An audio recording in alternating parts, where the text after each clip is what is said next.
Hello friends, நம்ம புதுசாக ஆரம்பித்த அனிமியோட 2வது பார்ட்டை பார்க்க போகிறோம். போன எபிசோடில் மர்ம குகையில் மாற்றிக்கிட்ட சியாவை காப்பாற்றுறதுக்காக நம்ம ஹீரோவும் அவனோட 2 ஃப்ரெண்ட்ஸுமா சேர்ந்து 3 பேருமா போய் அதே குகையில் மாட்டிக்கிறாங்க.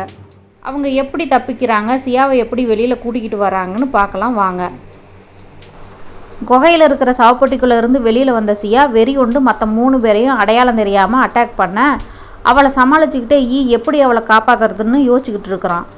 அந்த சமயம் அந்த கல்லறையை சுற்றியும் ஏதோ ஃபார்மேஷன் மாதிரி இருக்கிறத கவனிக்கிறான். மற்ற 2 பேர்கிட்டையும் அவளை சமாளிக்க சொல்லிட்டு இவனோட பவரை யூஸ் பண்ணி அந்த ஃபார்மேஷனை ஆக்டிவேட் பண்ணிடுறான்.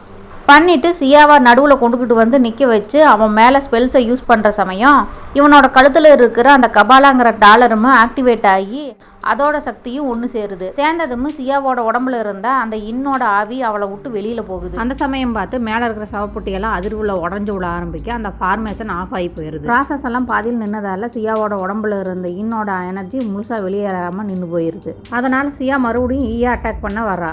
அட்டாக் பண்ண வந்த அவளை ஒரு தட்டு தட்டி மயங்க வச்சிடுறான் ஆனால் அதே சமயம் அந்த குகையில் மேலே தொங்கிக்கிட்டு இருந்த சவப்பொட்டியெல்லாம் ஒன்று ஒன்றா கீழே விழுந்து உடைய ஆரம்பிக்குது. கொஞ்சம் கொஞ்சமாக அந்த குகையும் இடிஞ்சு விழ ஆரம்பிக்குது. இவங்க 3 பேரும் விட்டா போதும்னு சியாவை தூக்கிட்டு தப்பிச்சிடுறாங்க. அந்த இடத்துல இருந்து 4 பேரும் ஒரு வழியாக அங்கிருந்து தப்பிச்சு அவங்களோட ஆன்டிக் ஷாப்புக்கே வந்துடுறாங்க. அவளுக்கு ஏன் இன்னும் உடம்பு சரியாகலைன்னு சண்மு கேட்க அதுக்கு கபாலாவோட ஹெல்ப்பால் எப்படியோ அந்த குகையிலிருந்து தப்பிச்சதே பெருசு. அந்த குகையில் இருந்த இன்னோட நெகட்டிவ் எனர்ஜி அளவுக்கு அதிகமாக அவள் உடம்புல இருக்குது. அந்த எனர்ஜியோட ஃபார்மேஷன் ரிவர்ஸ் ஆக குறைஞ்சபட்சம் 1 மாதம் கூட ஆகலாம். சியா முழுசாக குணமாகணும்னா அந்த எக்ஸ்ட்ரீம் எனர்ஜி இருக்கிற வேறொரு இடத்த கண்டுபிடிக்கணும்னு சொல்கிறான். அதை கேட்ட ஃபேட்டி உடனே போய் அவசரமாக கம்ப்யூட்டரில் செக் பண்ணி பார்த்துட்டு வந்து அந்த மாதிரி இடம் ஒன்றும் இருக்குது, ஆனால் அது ஆபத்தான காட்டுக்குள்ளே இருக்குது போல். இதுக்கு முன்னாடி அந்த இடத்துக்கு போனவங்க திரும்ப வந்தது இல்லையாமா. ஆனால் மிங் அப்படிங்கிற ஒரு ஆள் மட்டும் அந்த இடத்துக்கு போயிட்டு திரும்பவும் வந்திருக்கிறான்னு சொல்கிறாங்க. அதுவும் ரொம்ப நாளைக்கு முன்னாடி. அவனுக்கு தான் அந்த இடத்த பற்றி தெரியும்னு சொல்கிறான். உடனே நம்ம கிளம்பணும், அந்த மிங்கை கண்டுபிடிக்கணும் அப்படின்னு சொல்ல எல்லாரும் சியாவை என்ன செய்யறது அப்படிங்கிறத மாதிரி அவளை பார்க்குறாங்க. அவனோட பவரை யூஸ் பண்ணி சியாவோட உடம்புக்குள்ளே இருந்த அந்த எக்ஸ்ட்ரீம் இன்னோட எனர்ஜியை அவளோட உடம்புக்குள்ளேயே அடக்கி வைக்கிறான். அடுத்ததாக இப்போ 4 பேருமா சேர்ந்து அந்த மிங் அப்படிங்கிற ஆள் எங்கே இருக்கிறான் அப்படிங்கிற விவரத்தை தெரிஞ்சுக்கிட்டு அவன் இருக்கிற இடமான டிராகன் வில்லேஜுக்கு அவனை தேடி வந்துட்டாங்க. வில்லேஜுக்குள்ளே நுழைஞ்சதுமே அங்கே நிறைய பேர் கூட்டமாக கூடி நின்றுட்டு இருக்கிறாங்க. என்னென்னு போய் பார்த்தா ஒரு சில மரக்கட்டைகளை அடுக்கி வச்சு செக் பண்ணி பார்த்துக்கிட்டு இருக்கிறாங்க.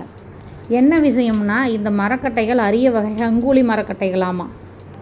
இந்த மரக்கட்டைகள் பெரிய பெரிய அடர்ந்த காடுகளில் தான் கிடைக்குமா. அது மட்டும் இல்லாமல் அந்த மரக்கட்டைகளை வெட்டி கொண்டுட்டு வந்து விற்கிறதுங்கிறது சட்டப்படி குற்றமாமா. அந்த மரக்கட்டையை வாங்கிறதுக்காக தான் ஒரு பெரிய நகைக்கடை ஓனர் லேடி வந்திருக்கிறாங்க. அவங்களோட ஆள் தான் ஒருத்தன் மரக்கட்டைகளை செக் பண்ணி பார்த்துக்கிட்டு இருக்கிறான். பார்த்துட்டு இந்த மரக்கட்டைகள் ஒன்றும் அவ்வளோ ஒர்த்தானதாக இல்லை, நான் செக் பண்ணி பார்த்ததில்ல, இதுக்கு நடுவில் கோஸ்ட் ஃபேஸ் இல்லை, கட்டைகளும் பழசான மாதிரி இருக்குதுன்னு சொல்ல அதை கேட்ட அந்த லேடி எழுந்திரிச்சு அந்த மரக்கட்டைகளை விற்கிறேன்னு சொன்ன பெரியவர்கிட்ட 1 லட்சம் ரூபாயை கொடுத்துட்டு எல்லாம் பழைய சரக்காக இருக்குது, இதுக்கு 1 லட்சம் கொடுக்குறதே பெருசு, வேணும்னா புதுசாக இந்த கட்டைகளை கொண்டுகிட்டு வந்து கொடுத்தா நிறைய பணம் தரேன் அப்படின்னு சொல்கிறாங்க. அதுக்கு அவரோ இவ்வளோதான் பணம் கிடைக்குமா, இதை மறுபடியும் வெட்டி கொண்டு வரணும்னா உயிரை பணையம் வச்சு மறுபடியும் அந்த ஆபத்தான காட்டுக்குள்ளே போகணும், இந்த கட்டைகளையே நான் ரொம்ப நாளைக்கு முன்னாடியே வெட்டி கொண்டு வந்துட்டேன், இந்த மரக்கட்டைகளை வெட்டி விற்கிறது சட்டப்படி குற்றம்னு தெரிஞ்சிருந்தும் இதை ஏன் விற்கிறேன்னா அப்பா அம்மா இல்லாத என்னோட பேத்தியோட வைத்திய செலவுக்கு பணம் வேணும், அதுக்காகத்தான் இதை விற்கிறேன் அப்படின்னு சொல்லி புலம்புறாரு. அந்த கூட்டத்தில் இருக்கிறவங்க கொஞ்ச நாளைக்கு முன்னாடி நடந்த கார் ஆக்சிடெண்ட்டில் அவரோட மகனும் மருமகளும் இறந்துட்டதாகவும் பேத்தியோட காலில் அடிபட்டு நடக்க முடியலன்னும் அந்த பொண்ணோட காலை சரி பண்ணத்தான் காசுக்காக மிங்கு தடுமாறிக்கிட்டு இருக்கிறாருன்னு பேசிக்கிறாங்க.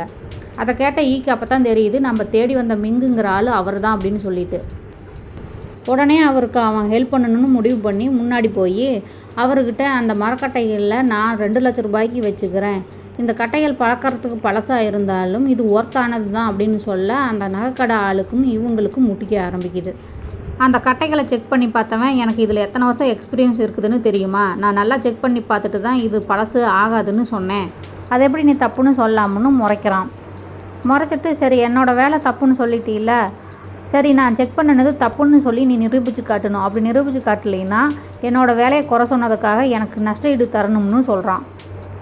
அவன் சொன்னதுக்கு ஒத்துக்கிட்டு சரி நான் நிரூபித்து காட்டுறேன்னு சொல்லி தன்னோட கழுத்தில் இருந்த கபாலாவோட சூப்பர் நேச்சர் பவரை பயன்படுத்தி அந்த கட்டையை 1 செகண்டில் உரித்து நடுவில் வெட்டி காட்ட அது டார்க்காக ரெட் கலரில் நடுவில் கோஸ்ட் ஃபேஸோடு இருக்கிற மாதிரியே இருக்குது.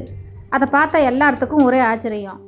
அந்த மரக்கட்டைகளை பார்த்த ஓனர் லேடி எந்திரிச்சு வந்து இந்த கட்டைகளை நான் 1 மில்லியன் கொடுத்து வாங்கிக்கிறேன் அப்படின்னு சொல்கிறாங்க. அதை கேட்ட மிங்குக்கு ஒரே சந்தோஷம். அந்த லேடி கிட்ட வந்து நீ ரொம்ப திறமசாலியாக இருக்கிற, அதனால் எனக்காக நீ வேலை செய்யணும்னு கேட்குறாங்க. அதுக்கு மறுத்துடுறான். அந்த லேடியும் யோசித்து சொல்லு அப்படின்னு சொல்லிவிட்டு அங்கேருந்து கிளம்புறாங்க அவங்க குரூப்பை கூட்டிக்கிட்டு.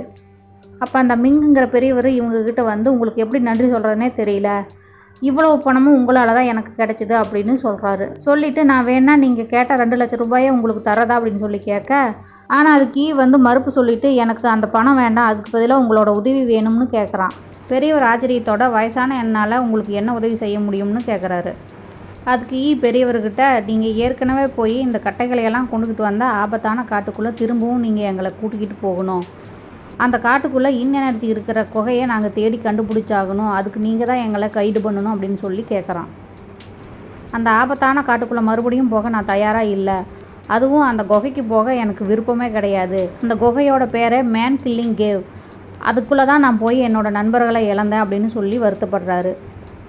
வருத்தப்பட்டுக்கிட்டே அவர் வீட்டை நோக்கி நடைய கட்ட இவங்களும் பின்னாடியே கேட்டுக்கிட்டே போகிறாங்க. அப்படியே எல்லாரும் அவர்கிட்ட கேட்டுக்கிட்டே அவரோட வீட்டுக்கு வந்து சேர்ந்துடுறாங்க.